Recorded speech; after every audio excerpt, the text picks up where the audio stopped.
we're going to talk about tonight, we're going to start by talking about rebranding videos. And I want to give you a perspective on rebranding.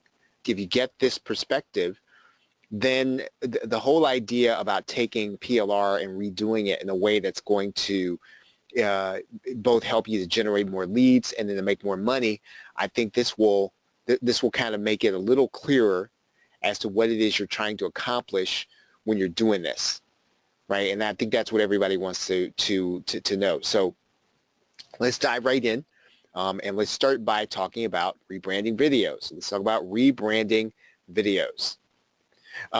First, before we get started, it's important to kind of understand that we're trying to do is when we're rebranding that video is to get our USP in there. And so we want to define what the USP is. And USP is basically going to be, whatever that one thing is that your business or your brand does that other people cannot do. So in other words, what is it that I can get from you that I can't get elsewhere? What is it that you bring to the table in whatever it is that you're doing that other people don't have? I mean, if you're going to be redoing video, and let's say you're redoing video, even if the video you're redoing is going to be on weight loss, right? If you're going to be bringing other weight loss products, or you're going to be bringing, let's say, personal development products, and you're going to be doing more than one, what is it that you're doing uniquely in the marketplace? And really, if you're not doing something uniquely in the marketplace, trying to define what the USP is a good opportunity to say, hey, you know what?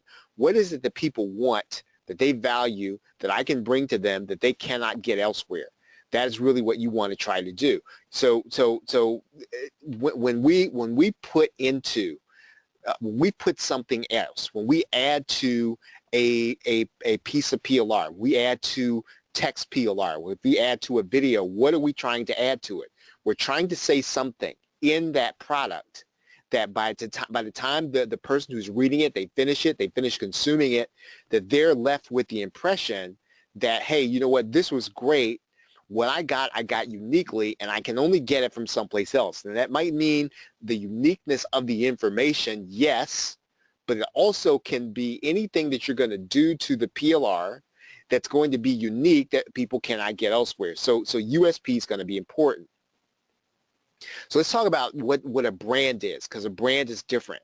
And a brand is what you're trying to reinforce over and over and over again, right? So in other words, what is it what message are you sending across every single time somebody comes in contact with your content, somebody comes in contact with one of your products, somebody comes in contact with your with your webinar, somebody comes in contact with your opt-in, somebody comes in contact with your social media profile? What are you trying to reintroduce, right? What are you trying to reinforce? What are you saying over and over again? And think about what a brand is, right? If I were to brand a horse, it would be something that I that I basically took something and just almost emblazoned my logo or something on someone. So how do you get somebody to the point where you have branded yourself into their consciousness? Well, it's something that you repeat over and over again. A brand is about repetition. So what do you want to repeat over and over again? What do you want to say over and over again? That's part of your USP. So again, the brand is what you repeat. It's more than a tagline, because it has to be what you want to get into my brain as your customer if I don't hear anything else. When I remember you, you've got to get something into my brain when you have the opportunity. And that's really what rebranding does. Again, I'm all for changing things so that you put your logo in them. I'm all for changing things so that you put your URL in things. I mean, that's fine, but you can do so much more with PLR because you have a captive audience. If somebody's reading something that either you bought and you redid, or you bought and that you added your links to, you have an opportunity at that point to say something that's going to, again, brand yourself, right? Something you're repeating to them. And so basically, you want to have those two things in your mind when you create a branded bumper, right? So yes, you're going to put something at the beginning and the end of a video, and you can, or the beginning and the end of a set of videos, and it's going to be branded. So again, that branded bumper should be what you want to repeat, number one, And number two, it should be a USP, not just a tagline, not just your URL. It should be a branded bumper. And again, even if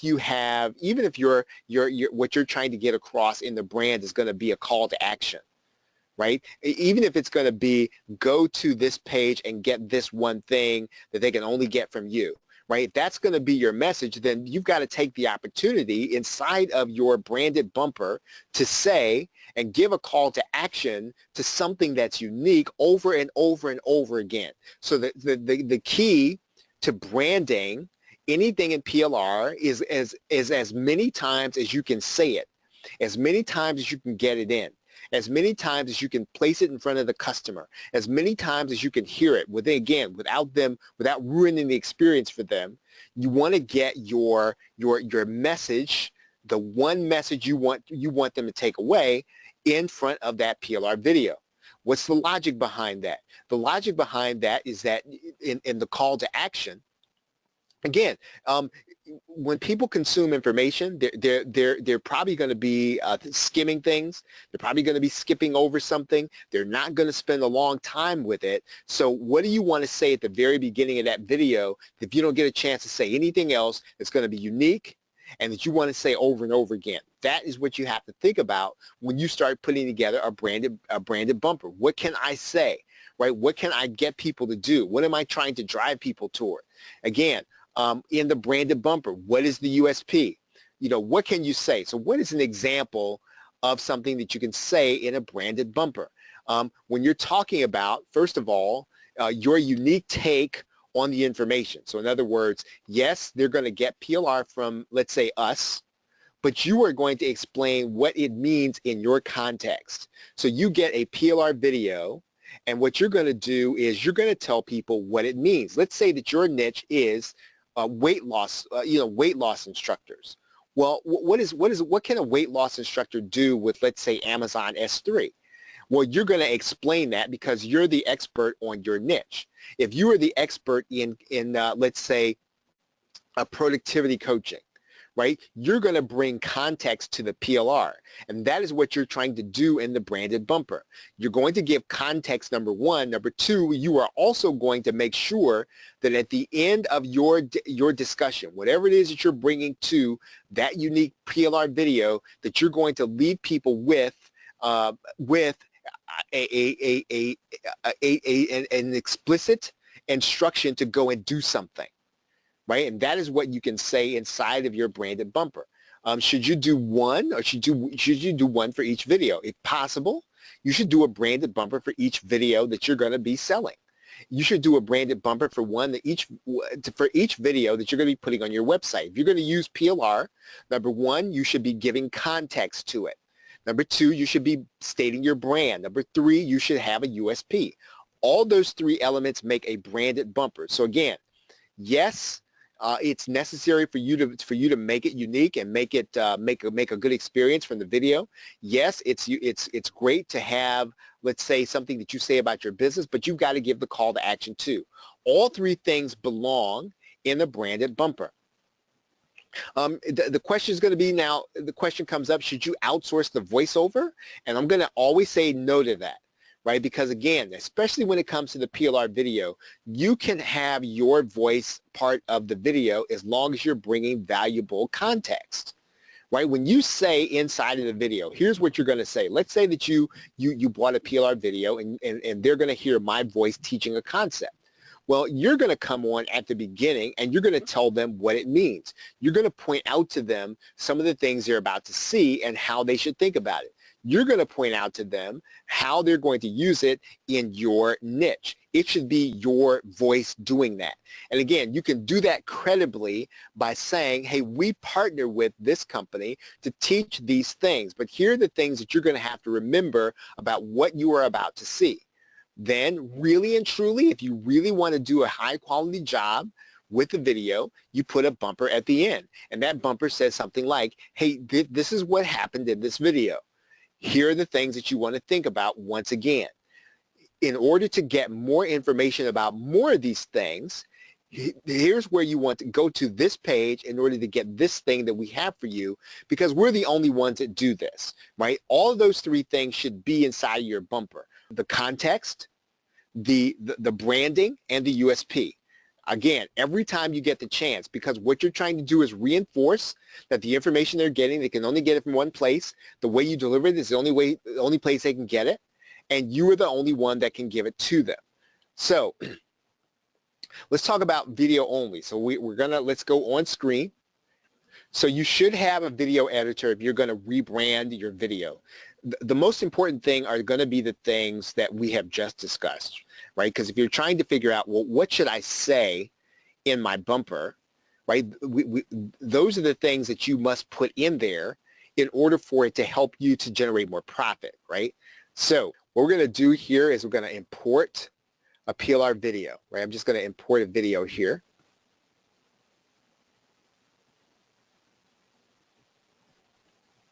And we're going to bring that video onto the timeline.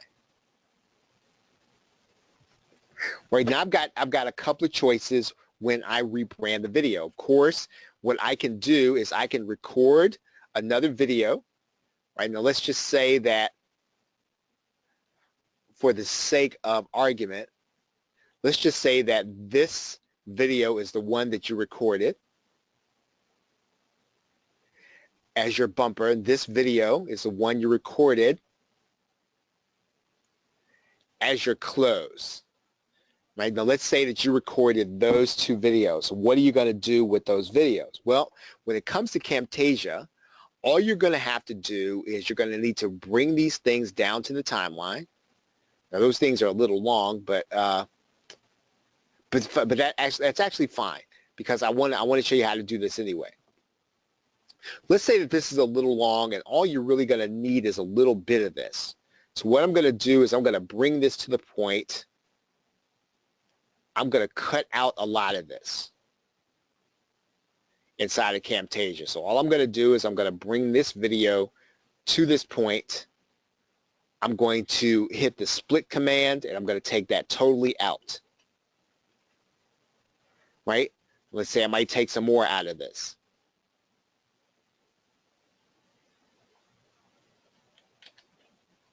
And all I have here is the beginning of my bumper. I'm going to put this here at the beginning. I'm going to slide this down. I can bring these things down to the same track. And typically inside of any video editor, one of the things you're going to be able to do is you're going to be able to use transitions. And now you can do all kinds of things with transition.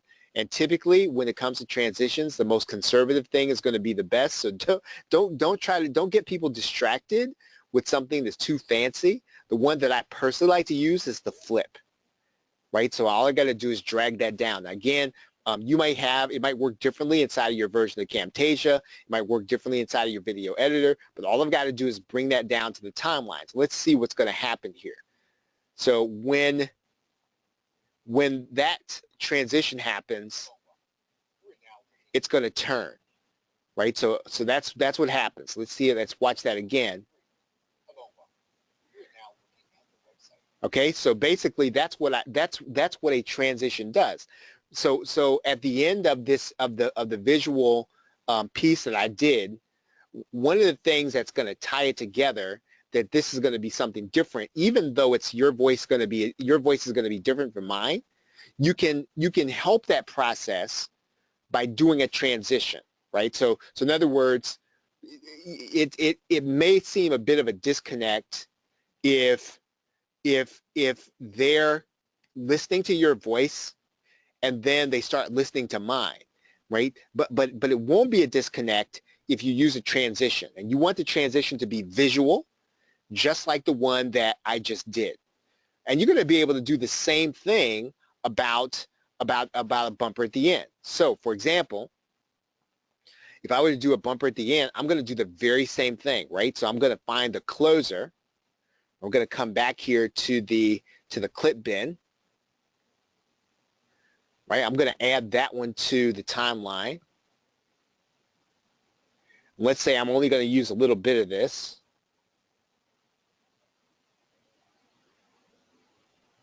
I'm going to cut this off.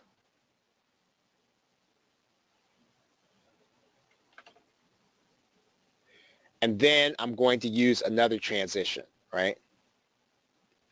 I like to use the very same transition. I don't like to use two different transitions in the same one, right? So again, I like to have this here. Let's talk about. So that's all we're really trying to do visually with the transition. Okay, so one of the questions is, how do I feel about using callouts?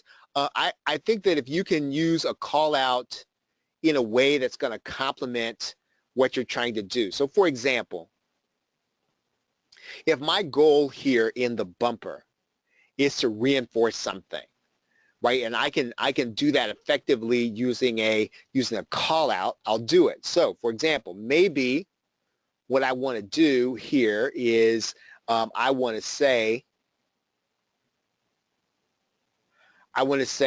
hey, go to www.technicaltutorials.com. Right? Let's say that that's what I wanted to do, and I wanted to make sure that that appears here for part of the video. And that's an easy way to rebrand, right? So I can do that, and that might make sense to do. Right? Maybe I might fade that out so that it comes and then it goes out. Right? So yeah, so if you can use it in a way that goes along with what you're trying to do, I think a call out can be good as long as it adds to what the person is trying to accomplish. Okay, so the question is there a way to fill in the black part? So let's see. If what you mean is, let's say that what I'm going to try to do here, I'm going to take this call out. And one of the things that Camtasia will allow you to do with the library is it will allow you to do what's called a title clip. And I think that might be what you're talking about.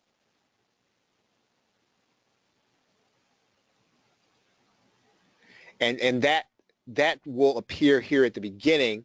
And even still, I'm going to do this the very same way, right? I'm really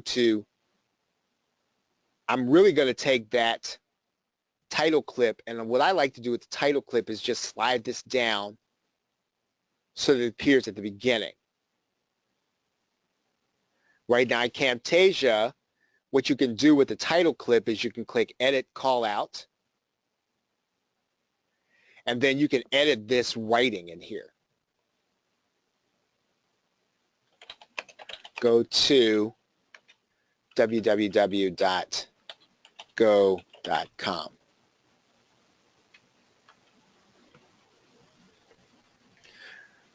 Right, and then of course it's going to transition in.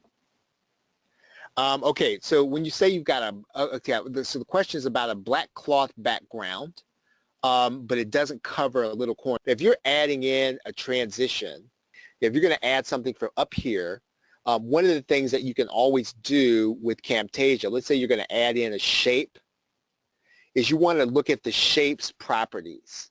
Right, whenever you have a shape property, what you can do is you can look at the fill and change the color, right? So if we click that down arrow, we can change that fill color to green, right? Then the background's going to be green.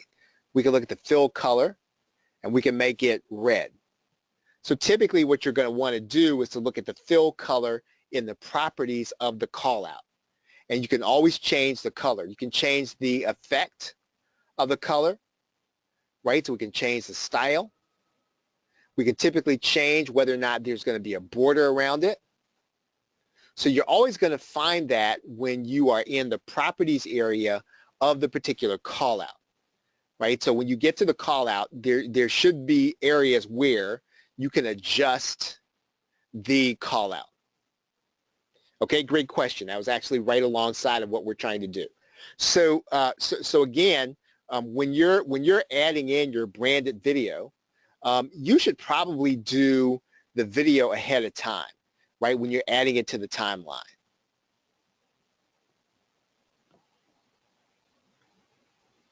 Slide this down.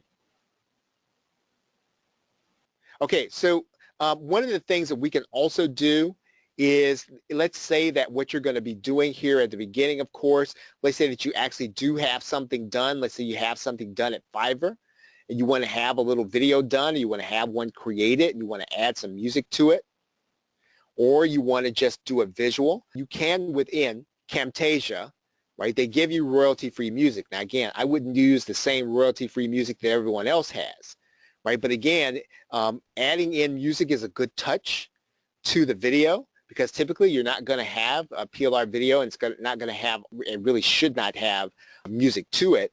But you can add in music, right? And again, all we're really doing when we do that is we're just adding some music to the timeline. So for example, here's 33 seconds of a song, and I'm just going to add that to the timeline, right? And so I think I can play this, but you would not hear it. We want to adjust the volume, right, on that particular area, because we don't want it to overshadow the vocal. And then we want to fade it in and fade it out. Right now, you can always add in music any place on the timeline that you want it. Some people will add music to their entire video, right? I mean, you're certainly able to do that. I mean, a lot of videos that you see on YouTube, they've got music running in the background. If you've got something unique and you've got something you want to add to a PLR video, that's certainly something that you can do. But I would just stick to adding in the audio or the additional music to your bumper. Right. One of the questions is about how the video appears when you first play it. One thing that I would say is that when you're in the editing process, it's always going to be a little different when you actually render the video. Now, if the rendered video has an issue, let's say at the beginning, once you've produced the actual video, then it could be the actual clip that's a problem. But if it's just the editing process, then you want to go ahead and render the video and then look at the video in its final production, because in some cases when a computer doesn't have a lot of memory, what happens is the editor will truncate things, or it'll try to take shortcuts to try to show you what it thinks it might look like without showing you all the way. So again, what you can do is you can then render the video and see what it's actually going to look like. Sometimes the preview is not always going to show exactly what that video is going to look like. Okay, but yeah, but it does happen sometimes. It does happen that when you render a video, or when you're working with a video in the editor will not always show the video doing what it's going to eventually look like. They rendered and downsized it with Handbrake. If possible, you shouldn't have to downgrade it, downsize it. If anything that you're doing in Camtasia, you're typically not going to have to. You should not have to downsize unless you're adding something huge to the video.